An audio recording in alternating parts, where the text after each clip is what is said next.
நீங்க தனியாகவா வந்தீங்க பனையூர் பண்ணையார் அங்கிள்? அப்பவால சினிமா உள்ள வந்தீங்க. வந்த சினிமா வழியே சூப்பர் ஸ்டார் ரஜினிகாந்த், புரட்சி கலைஞர் விஜயகாந்த் ஆகியோரை பார்த்து காப்பி பேஸ்டோம். அரசியலில் அடுத்த கட்சி வரலாற்று தலைவர்களின் லெகசியை திருடி காப்பி பேஸ்டோம். இப்படி அடுத்தவர் குதிரையில சவாரி செய்யும் நீங்கள் எப்படி ஒரிஜினல் ஆவீங்க? திமுக எதிலெல்லாம் அவுட் ஆஃப் கண்ட்ரோல் என்பதை புரட்சி தமிழர் எடப்பாடி பழனிசாமி அவர்களும் மாண்புமிகு புரட்சி தமிழர் ஆணைக்கிணங்க நாமும் பதிவிட்டதை பார்த்து காப்பியடித்து யாரோ எழுதி கொடுத்ததை ஆக்ஷன் என்று சொன்னதும் அடிமாறாமல் ஒப்பித்துள்ளார் பனையூர் பண்ணையார் நடிகர் விஜய்.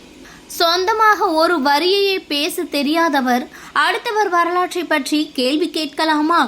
கோவில் வாசலில் உடைக்கப்படும் தேங்காய் சில்லுகளை பொறுக்கி எடுப்பது போல மற்ற கட்சிகளில் இருந்து தூக்கி எறியப்பட்டவர்களை சேர்த்து கொண்டு கட்சி என்ற பெயரில் ஒரு வாட்ஸ்அப் குழுவை நடத்தி கொண்டு இருக்கும் நீங்கள் அடுத்த கட்சிகளை கலைத்துவிட்டு வாருங்கள் என்று சவால் விடுவது சிரிப்பாக உள்ளது. உங்களுக்கு அரசியல் புரிதலோ வரலாற்றோ இல்லை என்பதற்காக எங்கள் இயக்கத்தின் தலைவர்களை இரவல் பெற்று ஸ்டிக்கர் ஒட்டி கொண்டு திரிபவர்தானே நீங்கள்? எங்கள் பெரியாரின் பெயரில், எங்கள் அண்ணாவின் பெயரில், எங்கள் புரட்சி தலைவரின் பெயரில் சவாரி செய்வதை நீங்கள் நிறுத்துங்களேன் பார்ப்போம்.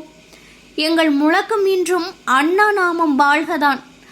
நாங்கள் என்றென்றும் புரட்சி தலைவரின் இரத்தத்தின் இரத்தமான உடன்பிறப்புகள்தான். நாங்கள் இன்றும் என்றும் முன்னிறுத்துவது எங்கள் இதய தெய்வம் அம்மாவின் ஆட்சியை தான்.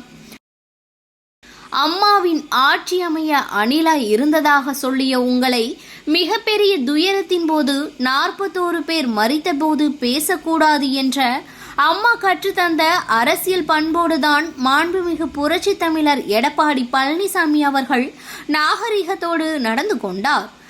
அப்புறம் பனையூர் பண்ணையாரே, இந்த FDFS டிக்கெட் எல்லாம் 2000 ரூபாய்க்கு விற்பதெல்லாம் கொள்கை இல்லைங்களா?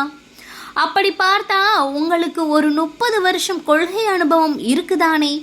கொஞ்சம் ஓரமாய் போய் விளையாடுங்க போங்க அங்கிள் என அதிமுக தனது கடும் கண்டனங்களை பதிவு செய்துள்ளது.